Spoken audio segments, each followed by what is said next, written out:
안녕하세요. 승기로운 생각입니다. 얼마 전 애플의 신제품 발표회에서는 다이나믹 아일랜드라는 것이 소개가 되었습니다. 저는 이걸 보자마자 감탄을 금치 못했는데요. 실리콘밸리에서 5년차 디자이너로 일하면서 애플이 말하는 이 다이나믹 아일랜드가 얼마나 쉽지 않은 일인지 잘 알고 있기에 오늘은 애플의 다이나믹 아일랜드가 왜 대단한지 아주 간단히 얘기해보려고 합니다. 이 다이나믹 아일랜드가 무엇인지 간단히 설명하자면 흔히 펀치홀이라고 부르던 이 죽은 픽셀존을 애플의 방식으로 디자인하여 이름을 붙인 것입니다. 이 정적인 공간을 유기적인 디자인 시스템으로 활용해 앱의 상태를 보여주는 공간으로 탈바꿈을 한 것인데요. 다른 회사들은 최대한 보이지 않게 가리려고만 했던 이 펀치홀 공간을 애플은 애플만의 무기로 단점을 장점으로 바꾸어버린 순간이었어요.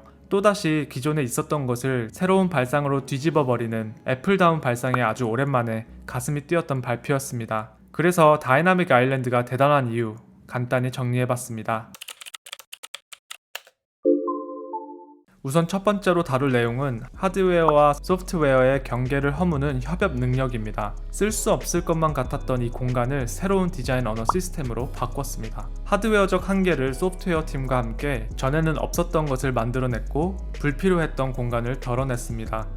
앱들의 상태창을 보여주고 서드파티 앱들의 정보까지 이렇게 보여주는 모습을 보니 어디서부터가 펀치홀이고 어디서부터가 스크린인지 알 수 없는 경계를 허물었습니다.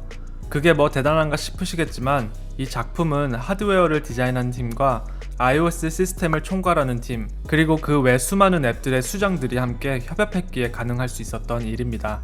애플 정도 되는 규모의 회사 하나의 팀은 웬만한 기업 수준입니다. 애플에 들어오기 위해 면접 보는 과정과 애플 내에서 팀을 옮기는 과정이 똑같을 정도니까요. 그러니까 이 다이나믹 아일랜드는 여러 회사가 모여 모두가 모두의 입장 차이를 좁히고 더 나은 제품을 위해 힘을 합쳤다라는 말이 되는 것입니다. 말이 쉽지 이 작업은 상상 이상으로 많은 에너지가 소모되는 일입니다. 회사의 제품 라인업이 꼬이는 사례들도 꽤 많은 것을 보면 이런 수준의 협업은 당연한 일이 아님을 알 수 있습니다. 제가 거쳐온 실리콘밸리 대기업들의 대부분은 당장 옆 팀이 무슨 일을 하는지도 모르고 일을 진행하는 것이 정상적이며 다른 팀과 협업하려면 정보 공유 미팅을 수시로 잡아야 하고 잦은 이직 문화 때문에 중간에 책임자들이 바뀌는 일도 흔한 일입니다. 그로 인해 끝이 없는 미팅의 굴레에 빠지는 일이 다반사지요.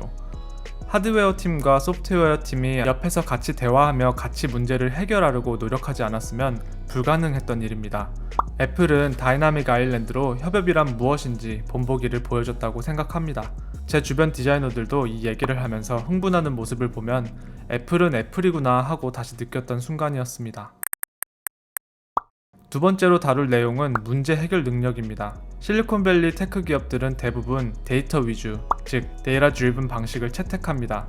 몇 가지 다른 디자인을 가지고 테스트한 다음에 가장 클릭을 많이 받는 디자인, 유저가 가장 오랜 시간 머무른 디자인, 가장 결제를 빨리 할 수 있는 디자인을 채택하고 실적을 채웁니다. 하지만 그게 가장 아름다운 디자인인가 묻는다면 아닐 수도 있습니다.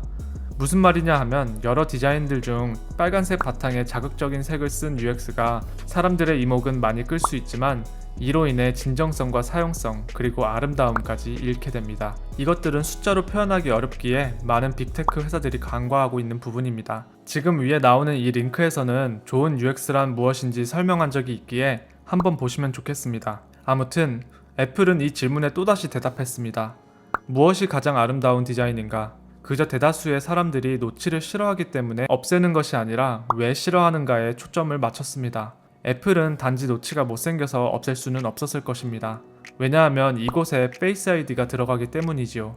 페이스 아이디는 지문 방식의 터치 아이디보다 보안이 훌륭한 장점도 있지만 페이스 아이디를 채택하는 더 큰 이유가 있습니다. 그건 바로 접근성 때문입니다. 신체 어딘가가 불편한 사람들을 위한 디자인을 일컫는 용어인 접근성 디자인, 즉 accessibility 디자인은 UX 디자이너들이 항상 염두하며 설계할 정도로 매우 중요합니다. 손가락과 팔이 없는 사람들을 생각하면 누군가에게는 지문과 노치가 개인 기호이지만 누군가에게는 이 기능들이 필수입니다. 애플은 모두에게 도움이 될 해결책으로 다이나믹 아일랜드를 발표한 것입니다. 한쪽에 치우치지 않고 하드웨어와 소프트웨어를 밸런스 있게 결합해 문제를 해결하는 능력이 돋보이던 발표였습니다. 애플이 실리콘밸리 회사들 디자인팀에 주는 영향력은 실로 엄청납니다. 각 회사들 앱들의 비주얼, 사용성, 패턴들을 결정하기도 하는 중요한 발표회입니다. 이번 다이나믹 아일랜드로 각 테크 회사들은 이 공간을 어떻게 사용해야 할지 고민하고 제품을 업데이트할 것입니다. 이런 이유들 때문에 UX 디자이너들은 애플의 신제품 발표회를 항상 체크하는 습관이 있습니다.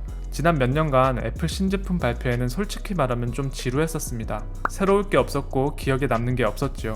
하지만 이번에는 달랐습니다. 재밌는 볼거리가 꽤 있었던 발표였습니다. 왜 애플이 애플인가 볼 수 있었고, 모두가 쓰기 좋은 제품을 디자인해 나가는 회사임을 다시 한번 확인했습니다. 앞으로 애플은 어떤 불편한 점을 애플의 방식으로 또다시 풀어갈까요? 조만간 핸드폰을 왜 접어야 하는가에 대한 대답도 하지 않을까 개인적으로 생각합니다. 애플은 앞으로도 좋은 제품을 어떻게 디자인해 나갈까요?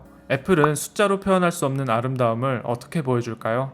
우리는 애플의 디자인에 다시 한 번 더 주목할 필요가 있습니다. 지금까지 승기로운 생각이었습니다. 감사합니다.